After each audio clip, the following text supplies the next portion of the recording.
भारतीय सेना के बाद अगर इस युद्ध की मार कोई झेल रहा है तो सरहद के पास जो तमाम शहर हैं, गांव हैं, जो स्टेट्स हैं, वो झेल रहे हैं। जहां आप और हम अपने घर में महफूज होकर जिंदगी के पलों को एंजॉय कर रहे हैं, हमारी लाइफ में सेलिब्रेशंस हो रही हैं, अलग अलग चीजों को हम उनका आनंद ले रहे हैं। वहां वो लोग दिन रात डर के माहौल में, लेकिन फिर भी अपने घरों में और भारतीय सेना के साथ डटकर खड़े हुए हैं। टॉकिंग अबाउट सेलिब्रेशंस, चलिए ये रिश्ता क्या कहलाता है की ओर चलते हैं, जहां अबीरा की ये नन्ही परी जब से आई है तो घर में सेलिब्रेशंस का ही माहौल है। मुझे सारे वर्ल्ड को अनाउंस करना है, मुझे सबको बताना है कि हमारी बेटी हुई है।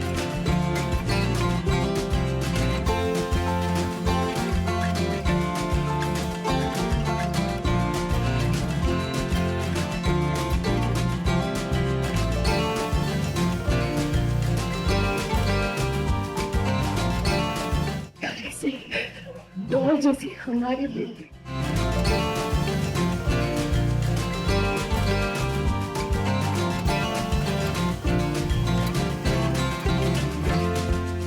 अबीरा सेलिब्रेट कर रही है अपनी माँ बनने की खुशी को। देखिए कैसे गुलाबी रंग के गुब्बारे को वो सबको दे रही है। अब खबर ही इतनी बड़ी है, रूही ने एक प्यारी सी बिटिया रानी को जन्म दिया है। ये खबर अरमान तक वो पहुंचाने जा ही रही होती है कि इतने में अरमान खुद ब खुद सामने आ जाता है। अब अरमान को ये गुड न्यूज़ अबीरा ने सुना दी।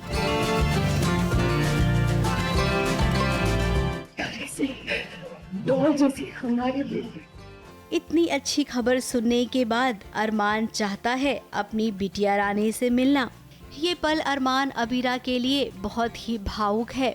जैसा कि हम सब ने देखा है कि अरमान और अबीरा ने माँ पापा बनने के लिए क्या कुछ नहीं किया।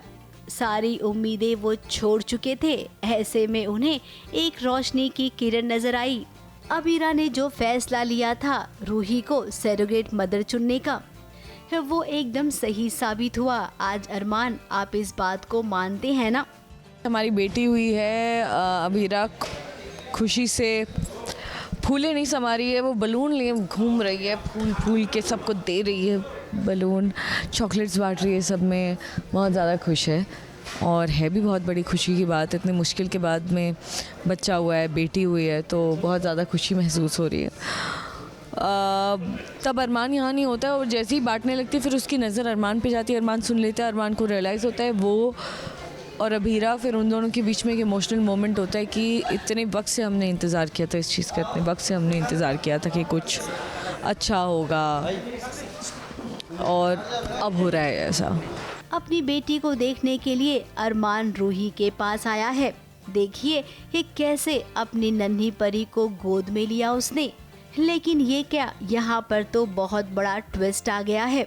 अरमान के साथ साथ अबीरा भी तो माँ बनी है, फिर अबीरा की गोद में उसने अपनी नन्ही बिटिया को क्यों नहीं दिया? अब यहीं से तो आएगा कहानी में सबसे बड़ा ट्विस्ट, जहाँ पर अरमान को लगेगा कि अबीरा एक अच्छी माँ नहीं बन सकती है। ओवर पोजेसिव और प्रोटेक्टिव हो गया है, मे बी ट्रॉमा को लेके या कुछ बैक ऑफ द माइंड कुछ रीजंस रहे होंगे, तो उसकी वजह से अरमान काफ़ी प्रोटेक्टिव हो गया और कई सिचुएशंस में अबीरा को पीछे छोड़ दे रहा है। और ये बात रूही को भी काफ़ी नापसंद आ रही है, अबीरा को भी धीरे धीरे हिट कर रही हैं ये चीज़ें। बट आगे देखिए, अब बेबी आ गई है तो मे बी अरमान नॉर्मल हो जाए या फिर क्या चीज़ें और बिगड़ेंगी वो अब हमें देखना पड़ेगा। जब दक्ष हुआ था 1 महीने का भी नहीं हुआ था, तभी अबीरा ने ऑफिस जाने की जिद कर ली थी। कई बार उसने कुछ ऐसा कर दिया जिसके चलते उसके ममता पर सवाल खड़े हो गए।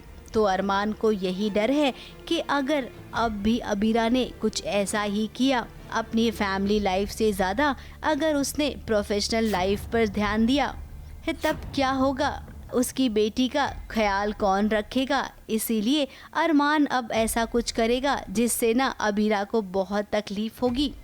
रूही को भी देखकर लगेगा कि आखिर कैसे वो अरमान अबीरा को फिर से करीब लाए। बेसिकली रूही चाहती है कि सबसे पहले पुकी को गोद में अबीरा और अरमान ले और उसके बाद वो उससे प्यार करे। तो काइंड ऑफ सेल्फलेसली और अपनी बहन के लिए यही चाहती है रूही कि अब हीरा और अरमान दोनों को फाइनली उनकी बेबी मिली है, तो उसे पहले जी भर के गोद में उठा लें, उसके बाद वो प्यार करे। और कहीं ना कहीं रूही ये भी चाहती है कि इसके बाद भी एक सीन है जहाँ रूही अबीरा को बताती है कि उसे अपनी माँ का सच पता है और उसे पता है कि अक्षरा मासी ने कितने सैक्रिफाइसेस किए हैं। तो वो सारा गिल्ट और प्यार और एवरीथिंग टुगेदर एक बहुत ही ब्यूटीफुल सीन है वो भी।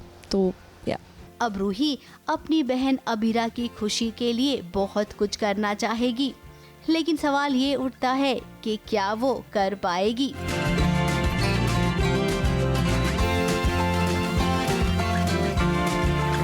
ABP news report.